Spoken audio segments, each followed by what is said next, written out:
there was a lot made about Brock Purdy's performance against the Cardinals. And so to see the way that he was able to come out and play against the Seattle Seahawks really made people zip that lip, because there was a lot of yapping after that performance, and it really was completely overblown. Did a full breakdown on why it was completely overblown, and then Brock Purdy doubles down and shows you on primetime television of why it was overblown. He did it in a multitude of different ways, typical Brock Purdy fashion.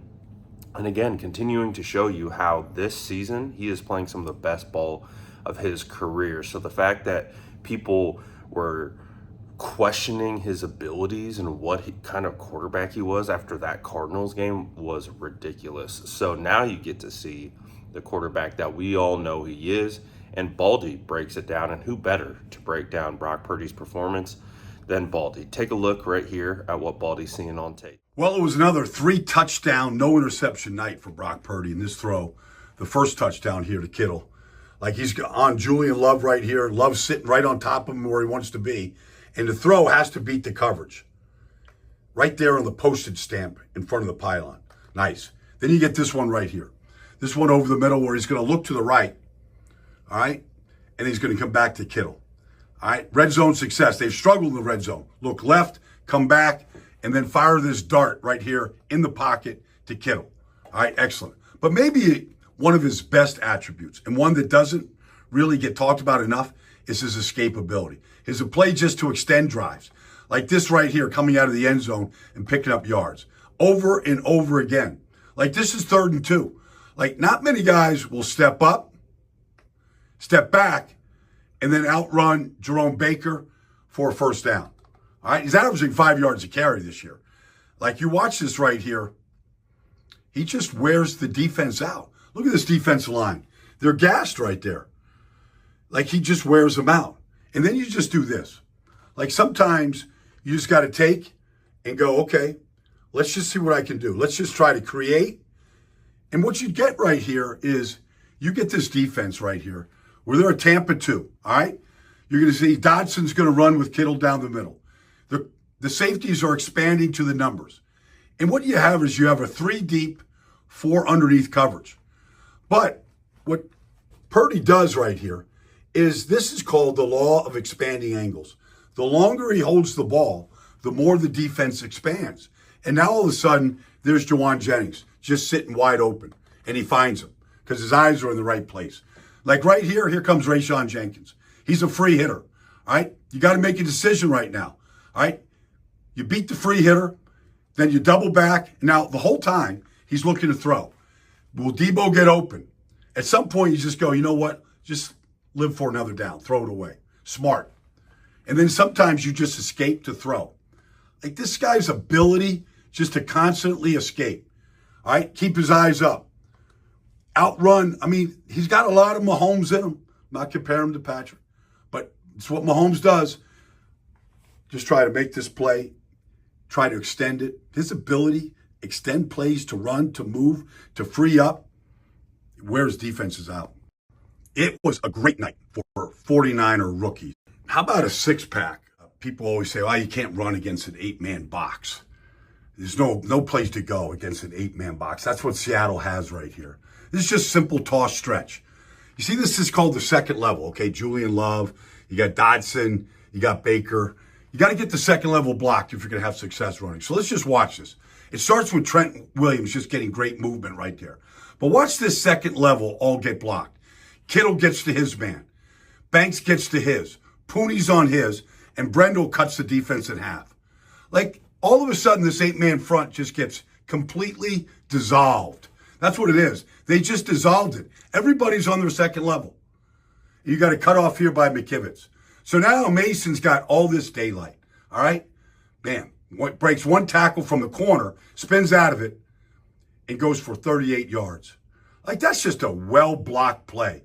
And Seattle's got issues because the same thing happened last week, and the same thing happened on Thursday night. Again, Brock really had a phenomenal game. 3 touchdowns. He was able to go out there and, again, win in a multitude of different ways.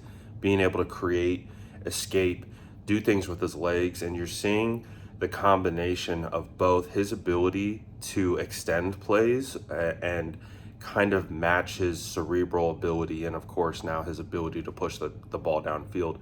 Brock Purdy continues to look for the deep shot. He continues to look for the chunk play. And, remember he got called, dink and dunk or whatever, and all those different types of things. And he is proving to be a well-rounded quarterback. He's proving to be a guy that can absolutely take this team far, not only consistently, but again, that's why he's looked at as the franchise guy. That's why he's looked at as the guy who will most likely be paid at the end of the year and will be this team's quarterback for a long, long time. And I don't think there's anything wrong with that. I think that's exactly what you're looking for as a 49er fan.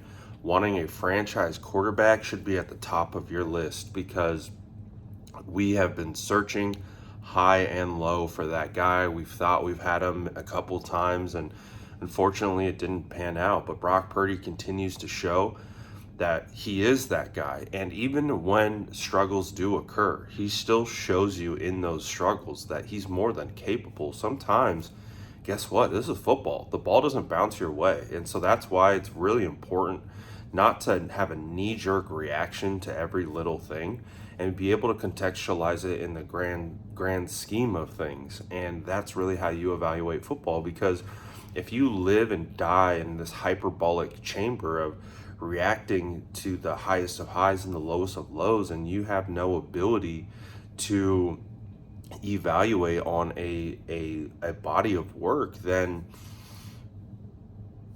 that's at its core how you evaluate football. You evaluate football that way. So it is what it is. It's kind of funny though, some of the commentary over the last week about Brock, and then Brock comes out and has a phenomenal game, and you absolutely love to see it, because that's the type of performance rebound that you wanted to see from him, and he did exactly that. So shout out to Baldy for the breakdown. Obviously we also got Jordan Mason in there. Shout out to JP. Hopefully he's going to be okay. Hopefully that the injury isn't serious, and that he will be able to not miss any extended time. Obviously, Isaac Guerrero was leaned on heavily, and he did a good job. George Kittle, Kyle Juszczyk, Jawan Jennings, Deebo Samuel, Brandon Ayuk, everyone contributed to this win. So, some more so than others, but still, it was an all-hands-on-deck performance, and the 49ers come to Seattle, they get the win, and get their first win in division, and really needed this get-right game super, super bad, and they got it. But you guys let me know what you think about this whole Brock Purdy conversation. Where do you stand on Brock Purdy? I'm curious, because we can't be flip-flopping like a fish. That's just not how we do things around here. So if you were 10 toes down, riding with Brock Purdy, let me know in the comments below. And as always, make sure to like and subscribe for more updates.